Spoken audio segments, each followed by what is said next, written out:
কেমন আছে বন্ধুরা? তোমাদের জন্য নিয়ে এসেছি কি বাঁশকুড়ুলি। কখনো খেয়েছো? যদি যারা যারা খেয়ে থাকো কমেন্টে অবশ্যই জানাবে। তোমাদের ভাইয়ের খুব পছন্দ বাঁশকুড়ুলি। তো এটা আসলে অনেক হেলদি খাবার, প্রোটিন, ভিটামিন, ক্যালসিয়াম সবই আছে এটার মধ্যে। তো চলো লেটস গো, তোমাদের সাথে শেয়ার করবো বাঁশকুড়ুলি রেসিপি। তো এখানে বাঁশকুড়ুলিটা আমি নিয়ে নিয়েছি, আগাটা অনেকটাই নরম থাকে তাই আগাটা আমি এভাবেই নিয়ে নিচ্ছি, আর বাকিটা আমি গোল গোল করে পিস করে নেব।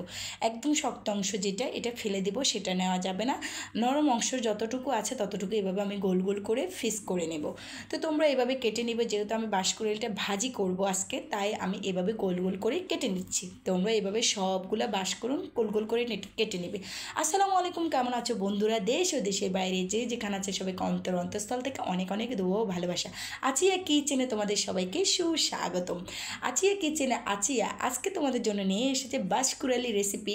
বাঁশকুড়ুলি সে আজকে ভাজি করবে। তো তোমাদের ভাইয়ের খুব পছন্দ, ও নিয়ে এসেছে। ও এটা বান্দরবন গিয়েছিল আর খেয়েছে, যেহেতু এটা পাহাড়ি জায়গায় হয়, পাহাড়ি মানুষটা এটা বেশি পছন্দ করে, বেশিই খায়। আমরা তো আগে জানতামই না এরকম কিছু আছে বা এরকম কোনো জিনিস খাওয়া যায়। আসলে অনেক পৃথিবীতে আল্লাপাক এরকম অনেক অনেক কিছু সৃষ্টি করেছে যেটা সবই খাওয়া যায়। তো আসলে দেখো, এখানে আমি চিংড়ি মাছ নিয়েছি আর মশারির ডাল নিয়েছি বাঁশকুড়ুলিটা ভাজি করার জন্য। চলো লেটস গো আচিয়া কিচেনে। বাঁশকুড়ুলিটা এখন আমি সিদ্ধ করে নেব। তো এখানে আমি সিদ্ধ করার জন্য পানি নিয়েছি। এখানে আমি একটুখানি হলুদ দিয়ে তারপর বাঁশকুড়ুলিটা সিদ্ধ করব। যেহেতু আমি বাঁশকুড়ুলিটা ভাজি করব তাই আমি আগে সিদ্ধ করে নিচ্ছি। তোমরা যদি এটাকে ঝোল করে রান্না করো তাহলে এক্ষেত্রে আর সিদ্ধ করার দরকার নেই, একসাথে রান্না করে ফেলতে পারো। বাঁশকুড়ুলিটা অনেকভাবে খাওয়া যায়। কেউ চিকেন দিয়ে খায়, কেউ গরুর মাংস দিয়ে খায়, কেউ ডাল দিয়ে রান্না করে খায়, মাছ দিয়ে রান্না করে খায়, অনেকভাবে খাওয়া যায়, কোনো ব্যাপার না। তো আমি বাঁশকুড়ুলিটা দিয়ে দিলাম, এভাবে আমি বাঁশকুড়ুলিটা সিদ্ধ করে নেব। তো ততক্ষণে তোমরা আমার সাথে থাকো, আমার পাশেই থাকুন। বাঁশকুড়ুলিটা সিদ্ধ অলমোস্ট সিদ্ধ হওয়ার পরেই তো ভাজাভাজির পালা, তাই না? তো দেখো, বাঁশকুড়ুলিটা আমার মনে হয় সিদ্ধ হয়ে এসেছে, যেহেতু অনেকক্ষণ আমি এটাকে 10 মিনিট সিদ্ধ করতেছি। যেহেতু এটাকে আমি ভাজি করব তাই একটু সময় নিয়েই সিদ্ধ করতেছি। তোমরা এভাবে সময় নিয়ে সিদ্ধ করো। একটা দেখবে তো সিদ্ধ হয়েছে কিনা, সেভাবে তোমাদের কতটুকু সময় লাগে। তো দেখো আমার অলমোস্ট সিদ্ধ হয়ে গেছে, এখন এটাকে ছেঁকে নেব পানি থেকে, তারপর ভাজাভাজির পালা। তো এখন ভাজাভাজির পালা, দেখো ভাজাভাজি শুরু করতেছি। তো আমি প্রথমে তেলটা দিলাম, মনে হয় একটু কম হয়েছে, তো আর একটু দিচ্ছি তেল। যেহেতু এখানে ডাল অ্যাড হবে, চিংড়ি মাছ অ্যাড হবে, বাঁশকুড়ুলি অ্যাড হবে, তেলের তো দরকার আছে। পেঁয়াজটা আরও বেশিই দিলাম, তাই না? পেঁয়াজ এখানে আমি বড় সাইজের 4টা পেঁয়াজ নিয়েছি। তোমরা এভাবে পেঁয়াজটা একটু ভাড়াই দিবা। পেঁয়াজটা ভাজার পরে যখন পেঁয়াজটা নরম হয়ে আসবে, তখন তোমরা এখানে একটুখানি হলুদ, তারপরে মরিচের গুঁড়া দিয়ে চিংড়ি মাছটা দিয়ে দিবা। হলুদ আর মরিচের গুঁড়া দিয়ে চিংড়ি মাছটা ভাজি করবে কতক্ষণ। তো যেহেতু আমার পেঁয়াজটা ভাজা হয়েই গেছে, দেখো একটু হালকা কালার হয়ে এসেছে, নরম হয়ে এসেছে। এখন আমি হলুদের গুঁড়া, মরিচের গুঁড়া দেখো দিয়ে দিচ্ছি। হলুদের গুঁড়া, মরিচের গুঁড়া দেওয়ার পরে চিংড়ি মাছটা দিয়ে দিলাম। এই বাটিটা করে আমি চিংড়ি মাছটা 1 বাটি দিয়েছি, তোমরা এভাবে দিবে।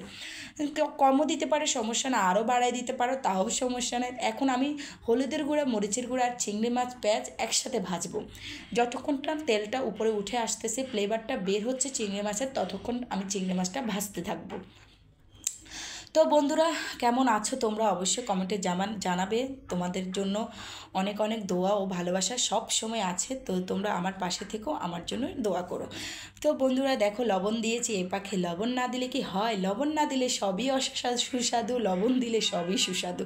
তো এখন ভাজাভাজি অলমোস্ট, দেখো ভাজাভাজি হয়েই আসছে। আমার তেলগুলো উপরে উঠে গেছে, মানে আমার চিংড়ি মাছটা ভাজা শেষ। এখন আমি এখানে আদা বাটা দিচ্ছি 1 চামচ, রসুন বাটা দিব 1 চামচ, তারপরে এখানে জিরার গুঁড়া দেবো 1 চামচ। আমার ছোট্ট চামচ, সেই চামচ অনুযায়ী জিরার গুঁড়া দেবো আর ধনিয়ার গুঁড়া দেবো। আর তারপরে এখানে আমি দিয়ে দিব কাঁচামরিচ কুচি এবং বোম্বাই মরিচ কুচি। অবশ্যই বোম্বাই মরিচটা দেওয়ার চেষ্টা করবে, ফ্লেভারটার জন্য অনেক টেস্টি হয়। বোম্বাই মরিচ এবং কাঁচামরিচ কুচি করে নিয়েছি আমি। তোমরা এখানে বোম্বাই মরিচ যেভাবে ঝাল খেতে পারো ওইভাবেই দিও। আমি দিয়েছি এখানে 2টা বোম্বাই মরিচ দিয়েছি, কারণ আমার বোম্বাই মরিচ এগুলো ঝাল আছে তাই 2টো দিয়েছি।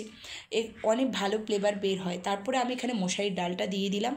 তারপর আমি মশারির ডাল, চিংড়ি মাছ সব উপকরণ একসাথে তেলের মধ্যে 5 থেকে 6 মিনিট ভাজবো। এভাবে তোমরা তেলের মধ্যে 5 থেকে 6 মিনিট সবগুলো উপকরণ দিয়ে একসাথে ভাজবে। একদম ভাজা ভাজা হয়ে যাবে যখন, তখন তো বুঝবে ভাজা হয়ে গেছে, তখন যাই বাঁশকুড়ুলিটা দিয়ে দিবে। তো আমার অলমোস্ট দেখো আমি এভাবে ভাজতে ভাজতেছি, তোমরাও কিন্তু এভাবে ভাজবে, দেখবে খেতে অনেক সুস্বাদু টেস্টি হবে। রান্নার কাছেই কিন্তু খাবারটা মজা হয়। রান্নার রেসিপিটা যতটা সুন্দর হবে, যতটা তুমি মনের খেয়াল দিয়ে রান্না করবে, ততটাই কিন্তু সুন্দর হবে। রান্না হচ্ছে নিজের কাছে। তুমি এবার যেভাবেই রান্না করো না কেন, তুমি যে রকমের রান্না করো না কেন, তোমার রান্নাটা মজা হবেই। একটু সাবধানতা অবলম্বন করে তুমি যদি জিনিসটা রান্না করো, মন থেকে ভালোবেসে তুমি যদি ওটাকে বলো যে না আজকে আমার রান্নাটা অনেক মজা হবে, তাহলে অবশ্যই মজা হবে। তো আমি বাঁশকুড়ালিটা দিয়েই দিলাম, এখন নেড়ে চেড়ে ঢাকনাটা দিয়ে দেবো। এটা আমি 5 থেকে 6 মিনিট এভাবে ভাজবো, যেহেতু এটা আগেই সিদ্ধ করে নিয়েছি, মশলাটা অনেক ভাজা হয়ে গেছে। ডালটা ভাজার সময় কিন্তু সিদ্ধ হয়ে যায়, ডালটা আস্ত থাকে না। তো বন্ধুরা, তোমাদের জন্য এত কষ্ট করে ভিডিও বানাই, প্লিজ প্লিজ আমার চ্যানেলটা সাবস্ক্রাইব করে আমার পাশে থাকো, বেল বাটন প্রেস করো, লাইক করো, কমেন্ট করো, শেয়ার করো। বন্ধু, তোমরা হচ্ছে আমার অনুপ্রেরণা, প্লিজ আমাকে সাপোর্ট করে আমার পাশে থাকো, প্লিজ প্লিজ প্লিজ। তোমাদের জন্য এত কষ্ট করে ভিডিও বানাই, একটা কমেন্ট, একটা লাইক, একটা সাবস্ক্রাইব কি পেতে পারি না?